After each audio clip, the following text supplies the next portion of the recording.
C'est faire en sorte que les services de la Direction régionale de l'environnement, on les supprime. Que la MRAE, Maison régionale de l'environnement, on la supprime. Des DTM, qu'on donne le pouvoir au préfet, que le droit soit retravaillé sur les principes généraux du droit, sur des dispositions d'ordre public, mais que la loi cesse de vouloir tout prévoir. Aujourd'hui, si vous voulez avoir plus d'efficacité pour enfermer les délinquants, si vous voulez renvoyer les immigrés clandestins chez eux, si vous voulez maîtriser vos flux migratoires, si vous voulez mettre les voyous en prison, si vous voulez que les mineurs multirécidivistes soient enfin dans des maisons de redressement, si vous souhaitez être accueillis à l'hôpital aux urgences et qu'on ne vous dise pas « Ah non, désolé, on ne peut pas vous accueillir » comme dans 22% des urgences hospitalières au moment où nous parlons, vous ne pouvez le faire qu'avec un appareil d'État efficace. Donc déjà, il faut en faire une priorité nationale et il faut poser ce constat. Ce que, malheureusement, personne ne fait parce que ce n'est pas démagogique. Mais croyez-moi, les gens sur le terrain, ils vous comprennent, ils le savent ça. La notion de productivité, du travail, la démographie qui s'effondre, tous ces paramètres sont liés.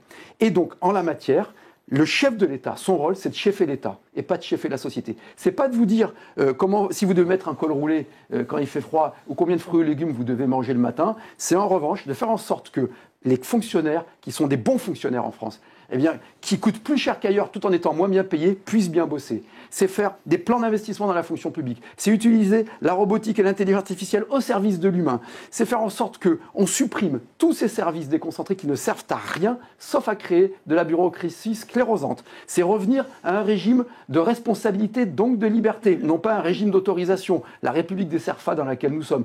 C'est faire en sorte que les services de la Direction régionale de l'environnement, on les supprime. Que la MRAE, Maison régionale de l'environnement, on la supprime. Des DTM, qu'on donne le pouvoir au préfet, que le droit soit retravaillé sur les principes généraux du droit, sur des dispositions d'ordre public, mais que la loi cesse de vouloir tout prévoir. Type loi climat et résilience, bombe à retardement, qui ne servira en rien à l'écologie et qui retarde notre pays. Le DPE, diagnostic de performance énergétique, le zéro artificialisation nette. Cette folie, c'est de supprimer le principe de précaution dans la Constitution qui bloque les industriels et le remplacer par un principe de responsabilité. C'est retrouver un État fort. Vous savez, vous connaissez la courbe de l'affaire, trop d'impôts tue l'impôt. Il y a la courbe de Bars aussi, c'est un acronyme, ce sont 4 économistes américains. C'est qu'un excès de dépenses publiques détruit le service public. Nous y sommes en France. Il faut redonner du pouvoir aux managers de la fonction publique. Moi, j'ai tout un projet qui est prêt là-dessus.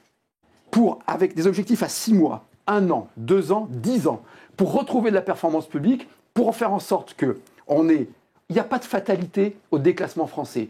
Il n'y a pas de fatalité à l'effondrement de l'éducation nationale française. Il n'y a pas de fatalité au fait qu'on a un système social qui coûte le plus cher au monde et qu'on n'a jamais autant eu de SDF dans nos rues parce qu'on a plus de 220 aides qui sont éparpillées et qui créent 220 administrations pour les traiter. Il faut en finir avec les effets de surcharge bureaucratique. Un mot, mais ça nécessite un boulot énorme et pas simplement de la com'.